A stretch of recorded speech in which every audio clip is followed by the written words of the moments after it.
Ikigai, the Japanese secret to a long and happy life. Chapter 2: How to live longer and better by finding your purpose. How to live longer and better by finding your purpose. What is logotherapy? A college's one asked Viktor Frankl to define his school of psychology in a single verse, to which Frank replied, well, in logotherapy, the patient sits up straight and has to listen to things that are, on occasion, hard to hear. The colleges had just described psychoanalysis to him in the following terms. In psychoanalysis, the patients lie down on a couch and tell you things that are, on occasion, hard to say. Frank explained that one of the first questions he would ask his patient was, why do you commit suicide? Usually the patient found good reason not to and was able to carry on. What then does logotherapy do? The answer is pretty clear. It helps you find reason to live. Logotherapy pushes patients to consciously discover their life purpose in order to confront their neuroses. Their quest to fulfill their destiny then motivates them to press forward, breaking the mental chains of the past and overcoming whatever obstacles they encounter along the way. The searching for meaning. The searching for meaning. The search for purpose became a personal driving force that allowed Frank to achieve his goal. The process of logotherapy can be summarized in these 5 steps. First, a person feels empty, frustrated, or anxious. Second, the therapist shows him that what he is feeling is the desire to have a meaningful life. Third, the patient discovers his life purpose. Fourth, of his own free will, the patient decided to accept or reject that destiny. For fifth, this newfound passion for life helps him overcome obstacles and sorrows. Frank himself would live and die for his principles and ideas.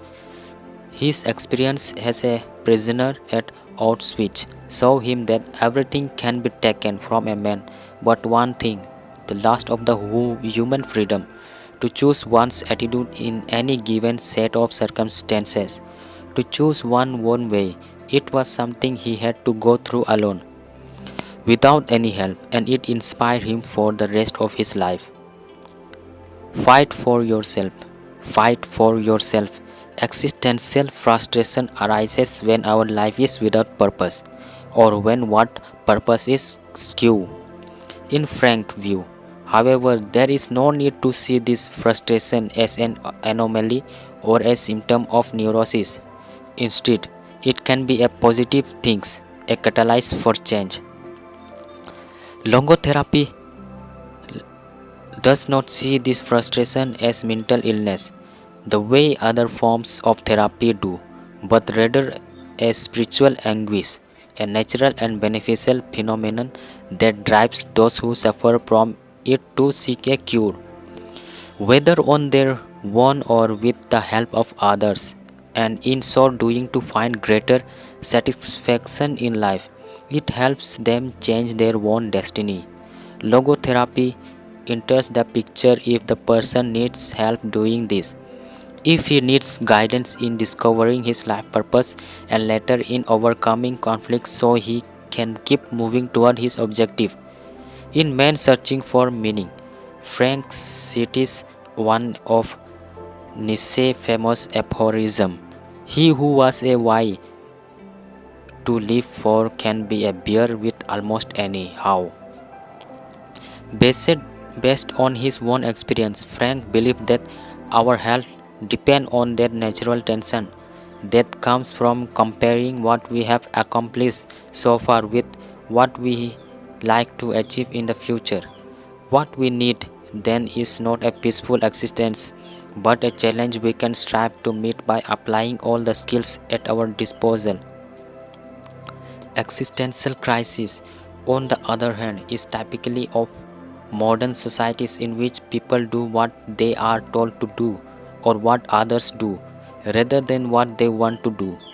They often try to fill the gap between this between what is expected of them and what they want for themselves with economic power or physical pleasure, or by numbing their senses. It can even lead to suicide. Sunday neurosis, for example, is what happens when, without the obligation and commitment of the work week, the individual realizes how empty he is inside. He has to find a solution. Above all, he has to find his purpose, his reason for getting out of bed, his ikigai. According to logotherapy, discovering one purpose in life helps an individual fill that existential void. Frank, a man who faced his problem and turned his objective into action, could look back on his life in peace as he grew old. He did not have to envy those still enjoying their youth, because he had assembled a broad set of experience that saw he had lived for something better. Living through logotherapy, a few key ideas. Better living through logotherapy, a few key ideas. We don't create the meaning of our life, as Sartre claimed, we discover it. We each have a unique reason for being, which can be adjusted or transformed many times over the year. Just a worry often brings about precious the things that was feared. Excessive attention to a desire can keep that desire from being fulfilled.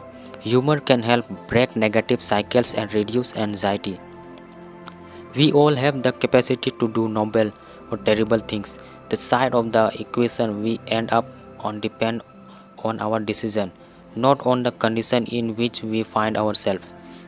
In the page that follow, we will look at 4 cases from Frank one practice in order to better understand the search for meaning and purpose. Case study: Viktor Frank. Case study: Viktor Frank. In German concentration camp, as in those that would later be built in Japan and Korea, psychiatrists confirmed that the prisoners with the greatest chance of survival were those who had things they wanted to accomplish outside the camp, those who felt a strong need to get out of their life.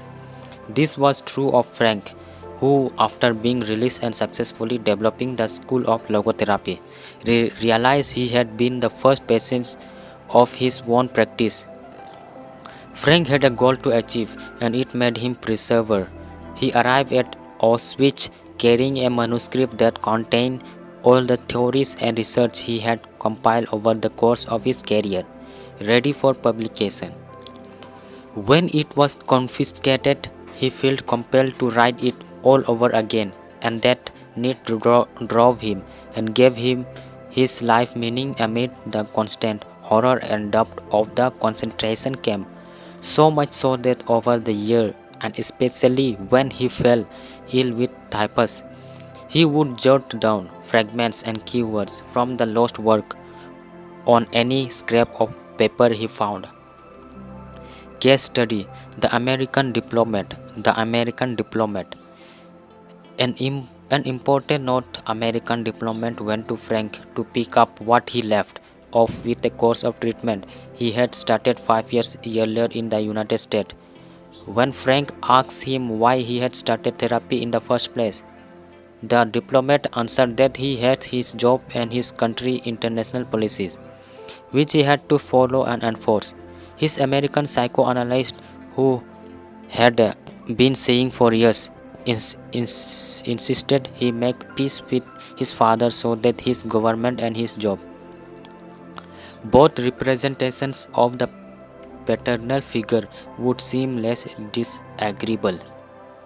Frank, however, saw him in just a few sessions that his frustration was due to the fact that he wanted to pursue a different career, and the diplomat concluded his treatment with that idea in mind. 5 years later, the former diplomat informed Frank that he had been working during that time in a different profession, and that he was happy. In Frank's view, the man not only didn't need all those years of psychoanalysis, He also couldn't even really be considered a patient in need of therapy. He was simply someone in search for a new life purpose. As soon as he found it, his life took on deeper meaning. Case study: the suicidal mother. The suicidal mother.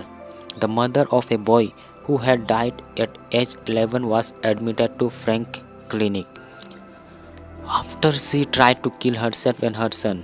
It was this other son, paralyzed since birth, who kept her from carrying out her plan. He did believe his life had a purpose, and if his mother killed them both, it would keep him from achieving his goal. The woman shared her story in a group decision. To help her, Frank asked another woman to imagine a hypothetical situation in which she lay on her deathbed, old and wealthy but childless. The woman insisted that in the case she would ever felt her life had been a failure. When the suicidal mother was asked to perform the same exercise, imagining herself on her deathbed, she looked back and realized that she had done everything in her power for her children, for both of them. She had given her paralyzed son a good life, and he had turned into a kind, reasonable, happy person. To this she added, crying, "As for myself, I can look back peacefully on my life, for I can say my life was full of meaning, and I have tried hard to live it fully. I have done my best. I have done my best for my son. My life was no failure." In this way, by imagining herself on her deathbed and looking back, the suicidal mother found the meaning that, though she was not aware of it, her life already had. Case study: the grief stricken doctor. The grief stricken doctor. An elderly doctor, unable to overcome the deep depression into which he had fallen after the death of his life 2 years earlier, went to Frank for help. Instead of giving him advice or analyzing his condition, Frank asked him what would have happened if he had been the one who died first. The doctor, horrified, answered that it would have been terrible for his poor wife, that she would have suffered tremendously. To which Frank responded, "You see, doctor, you have spared her all that suffering, but the price you have to pay for that is to survive and mourn her." The doctor didn't say another word. He left Frank's office in peace after taking the therapist's hand in his own. He was able to tolerate the pain in place of his beloved wife. His life had been given a purpose. Morita therapy. Morita therapy. In the same decade that logotherapy came into being, a few years earlier, in fact, Soma Morita created his own purpose-centered therapy. In Japan, it proved to be effective in the treatment of neurosis, obsessive-compulsive disorder, and post-traumatic stress. In addition to being a psychotherapist, Soma Morita was a Zen Buddhist, and his therapy left a lasting spiritual mark on Japan. Many Western forms of therapy focus on controlling or modifying the patient's emotion. In the West, we tend to believe that what we think influences how we feel, which in turn influences how we act.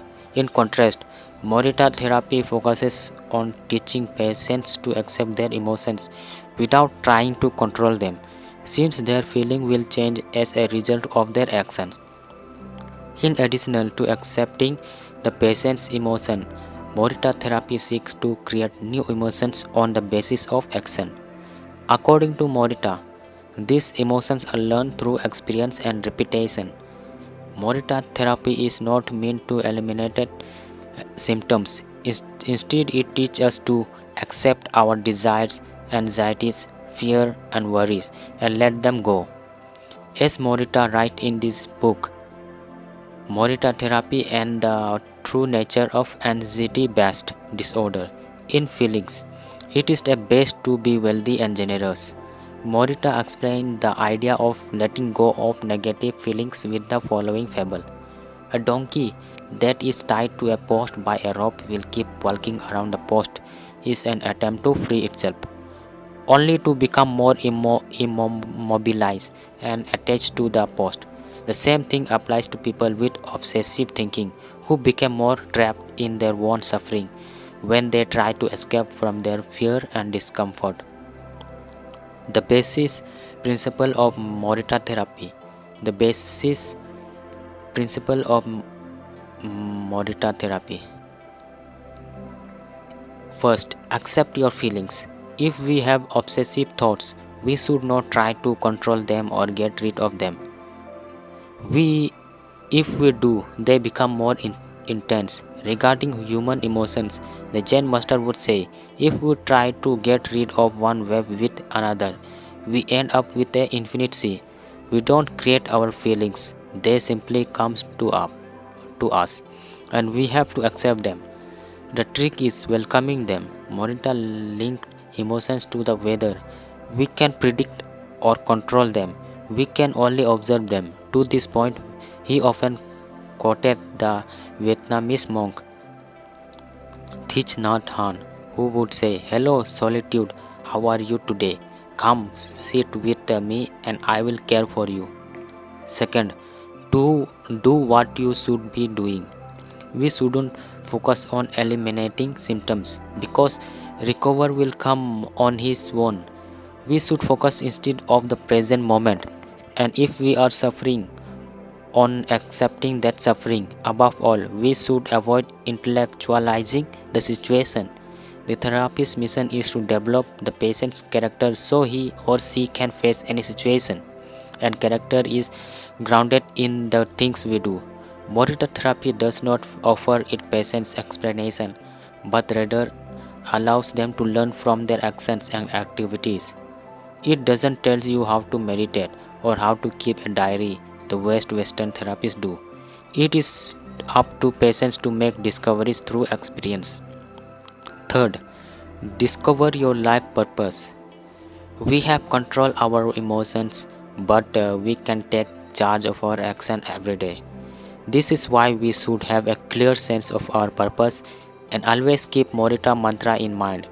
What do we need to be doing right now? What action should be taking? The key to achieving this is having dared to look inside yourself to find your ikigai. The phase of Morita therapy. The four phase of Morita therapy. Morita original treatment, which lasts 15 to 21 days, consists of the following stages. First, isolation and rest, 5 to 7 days. During the first week of treatment, the patient rests in a room without any external stimuli, no television, books, family, friends, or speaking. All the patient has in his thoughts. He lies down for most of the day and is visited regularly by the therapist, who try to avoid interacting with him as much as possible. The therapist simply advises the patient to continue observing the rise and fall of his emotion as he lies there. When the patients get bored and want to start doing things again, he is ready to move on to the next stage of therapy. Second, light occupational therapy, 5 to 7 days. In this stage, the patient performs repetitive tasks in silence. One of these is keeping a diary about his thoughts and feelings. The patient goes outside after a week of being shut in, talks, work in nature, and does breathing exercise. He also starts doing simple activities such as gardening, drawing, or painting. During this stage, the patient is still not allowed to talk to anyone except the therapist. Third, occupational therapy, 5 to 7 days. In this stage, the patient performs tasks that require physical movement. Dr. Morita likes to take his patients to the mountain to chop wood. In addition to physical tasks, the patient is also immersed in other activities such as writing, painting, or making ceramics. The patients can speak with others at this stage, but only about the tasks at hand.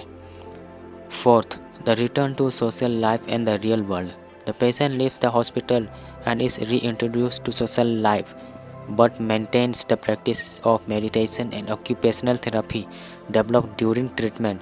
The idea is to enter society as a new person with a sense of purpose and without being controlled by social or emotional pressure. Naikan meditation. Naikan meditation. Morita was a great Jain master of Naikan introspective meditation. Much of his therapy draws on his knowledge and mastery of his school, which centers on three questions the individual must ask him for herself. First, what have I received from person X? Second, what have given to person? Third, what problems have I caused person? Through this reflection, we stop identifying others as the cause of our problems and deepen our own sense of responsibility. As Morita said, if you are angry and want to fight, think about if for 3 days before coming to blows. After 3 days, the intense desire to fight will pass on it won. And now Ikigai. And now Ikigai. Logotherapy and Morita therapy are both grounded in a personal unique experience that you can access without therapist or spiritual retreats. The mission of finding your ikigai, your essential fuel. Once you find it, it is only a matter of having the courage and making the effort to stay on the right path. In the following chapter, we take a look at the basic tools you need to get moving along that path, finding flow in that task you have chosen to do, eating in a balanced and mindful way, doing low intensity exercise, and learning not to give in when difficulties arise. In order to do this, you have to accept that the world, like the people who live in it, is imperfect, but that is still full of opportunities for growth and achievement. Are you ready to throw yourself into your patience as if it is where the most important things in the world?